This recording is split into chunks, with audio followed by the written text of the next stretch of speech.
नमस्कार साथियों, मैं कुणाल आप सभी का संस्कृति आईएएस यूट्यूब चैनल पर स्वागत करता हूं।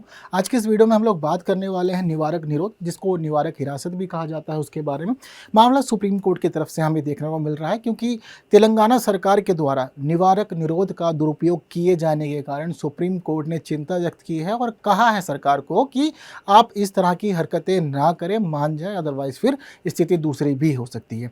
बीते दिनों 3 मामले देखे गए हैं तेलंगाना से, जहां पर सुप्रीम कोर्ट ने यह पाया कि आपने निवारक हिरासत कानून का उल्लंघन किया है और वो मामला तब जाके निपटा जब वह मामला न्यायालय तक पहुंच गया था। उससे पहले आपने उसके लिए कोई संज्ञान नहीं लिया, जो कि गलत था। अब अगर मैं आप लोग को मामले बताऊं तो आप मामले सुन के बोलेंगे कि वास्तव में दुरुपयोग हुआ था, और ये तो 3 मामले हैं जो हाईलाइट हो गए हैं। यहाँ पर यह भी हो सकता है कि इसके अतिरिक्त भी कई बार दुरुपयोग हुआ हो जो हाईलाइट नहीं हुआ। मामले देखते हैं क्या क्या है, लेकिन मामले देखने से पहले जनरली ये जो टॉपिक है निवारक हिरासत या निवारक निरोध वाला, बहुत अधिक प्रश्न पूछे जाते हैं इस खंड से और आप लोग लगातार पढ़ते हैं, ठीक है। तो उसी से एक प्रश्न आज की इस वीडियो में रहेगा। तो आप लोग यदि इस प्रश्न का आंसर जानते हैं, बहुत सरल सा है अनुच्छेद 22 के बारे में, तो यदि आप लोग को याद है तो बिल्कुल मुझे जल्दी से आप लोग इसका आंसर कॉमेंट कीजिए। नहीं पता तो वीडियो को अंत तक देखिए, आपको हर एक बात बताई जाएगी, ठीक है। तो देखिए, जो मामले आए थे तेलंगाना सरकार की तरफ से, वह मामलों में पहला मामला था कि एक बीज निर्माता था, ठीक है। उस बीज निर्माता को निवारक हिरासत में रखा गया पुलिस के पास। रीजन क्या था कि उसने नकली मिर्च के बीज बेचे थे। तो नकली मिर्च के बीज बेचने की वजह से निवारक निरोध कानून के तहत उसको हिरासत में ले लिया गया और हम सभी देखते हैं कि उसके आगे की जो प्रक्रिया होती है उस प्रक्रिया का पालन किया गया।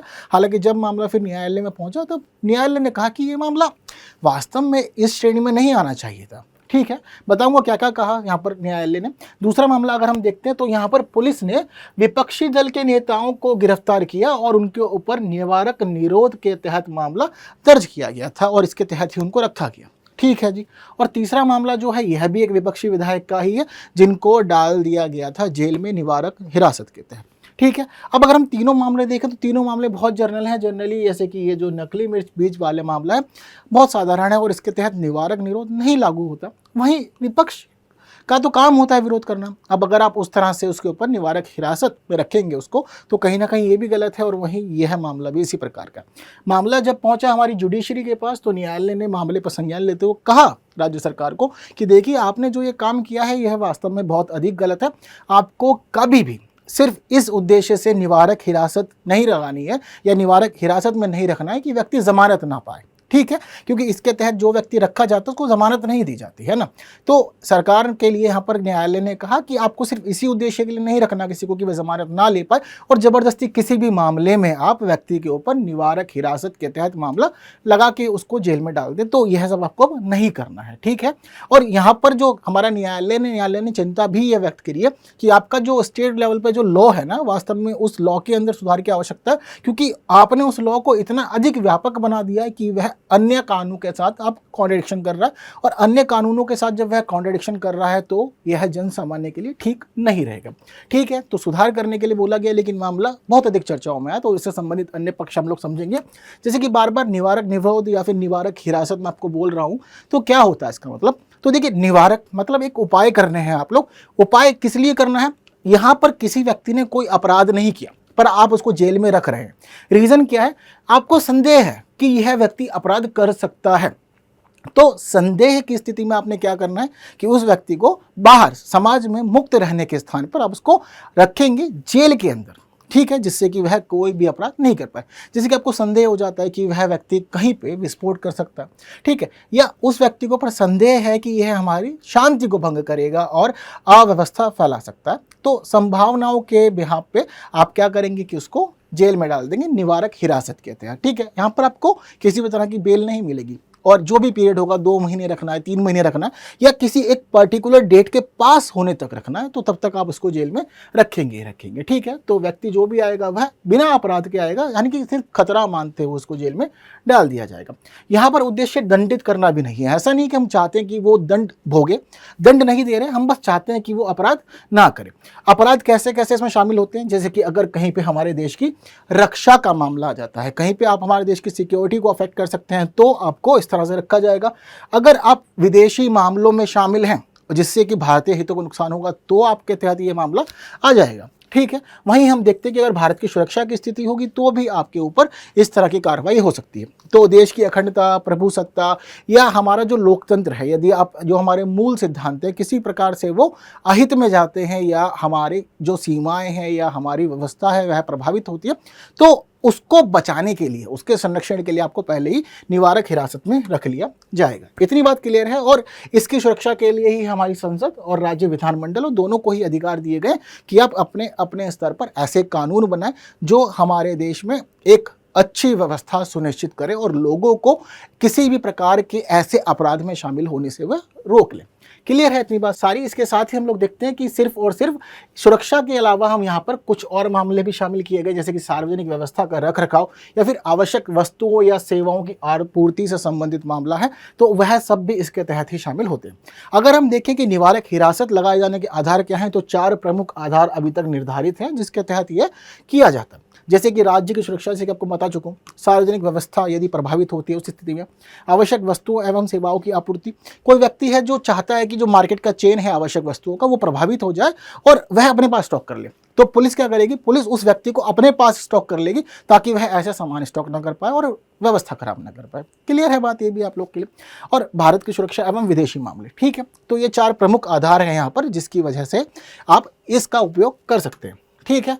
कुछ कानून भी बनाए गए इसके लिए, जैसे कि हम राष्ट्रीय स्तर पर देखते हैं कि कुछ कानून है, राज्य स्तर पर भी अपने अलग अलग कानून है। तेलंगाना की बात कर रहे हैं, आपको कानून दिखाऊंगा और दिखाऊंगा कि कितना अधिक व्यापक है। अभी राष्ट्रीय कानूनों की अगर हम बात करें, 2 प्रमुख कानून, एक तो एनएसए ही लगा देते हैं, राष्ट्रीय सुरक्षा अधिनियम। दूसरा अधिनियम यहाँ पर जो है वह है विदेशी मुद्रा संरक्षण और तस्करी गतिविधियों की रोकथाम अधिनियम, जिसको 1974 में तैयार किया गया था। इस अधिनियम के तहत अगर हम किसी व्यक्ति को रखते हैं निवारक हिरासत में तो उसकी अवधि जनरली 6 माह की होती है, ठीक है, इससे अधिक की नहीं रहती है, ठीक है। बाकी चीज़ें आगे पीछे हो सकती है। क्लियर है बात सारी की सारी। तो एनएसए अपने आप में बेहद महत्वपूर्ण है, ऐसे मामलों में दर्ज किया जाता है मामला। इसके अतिरिक्त अगर हम स्थिति देखें, भारत में अभी वर्तमान में 25 राज्य ऐसे हैं जिनके पास अपने खुद के निवारक हिरासत अधिनियम है, उसके तहत ही वह सारी की सारी कार्रवाई करते हैं। अगर हम तेलंगाना राज्य की स्थिति समझे तो देखिए, यह जो नाम आपकी स्क्रीन पर देख रहे हैं, यह नाम एक ही कानून का है। जी हाँ, ये इतना बड़ा नाम सिर्फ एक ही कानून का, जिसको हम शॉर्ट में बोलते हैं प्रिवेंटिव डिटेंशन एक्ट 1986। क्लियर है बात। लेकिन एक छोटा सा नाम प्रिवेंटिव डिटेंशन एक्ट, उसके तहत आपने क्या क्या शामिल कर दिया है, इसमें हर एक बात शामिल कर दी है कहीं ना कहीं, जिस वजह से न्यायालय ने चिंता व्यक्त की है। पूरा तो नहीं, बट इसमें देखिए आप मामला देखते हैं, जैसे कि डकैतों के लिए है, नकली बीज के लिए मामला भी है जिस वजह से एक व्यक्ति को अरेस्ट किया गया था।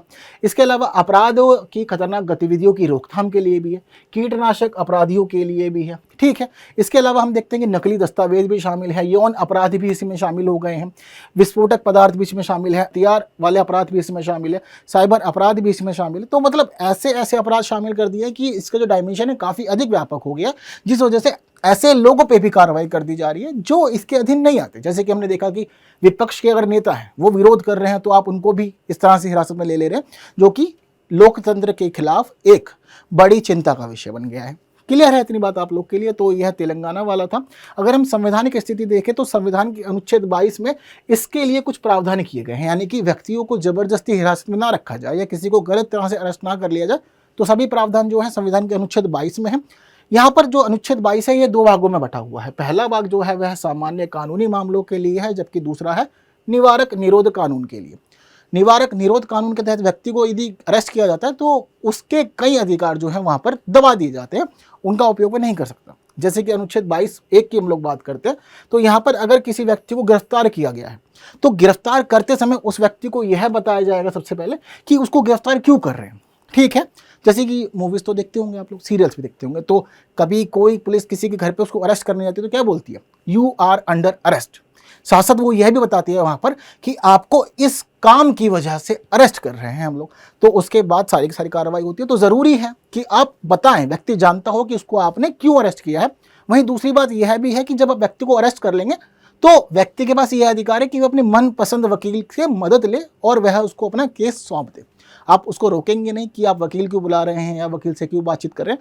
हमेशा चाहे आप किसी भी स्थिति में हो, आप अपने वकील से बातचीत कर सकते हैं, उसके बाद मामला डिस्कस कर सकते हैं, आगे की प्लानिंग भी कर सकते हैं। क्लियर है इतनी बात। वहीं 22(2) में बात की गई है कि अगर व्यक्ति गिरफ्तार किया जाता है तो 24 घंटे के तहत, जिसमें ट्रैवल का समय जो है वह इंक्लूडेड नहीं है, 24 घंटे के तहत जरूरी है कि व्यक्ति को मजिस्ट्रेट के सामने पेश कर दिया जाए।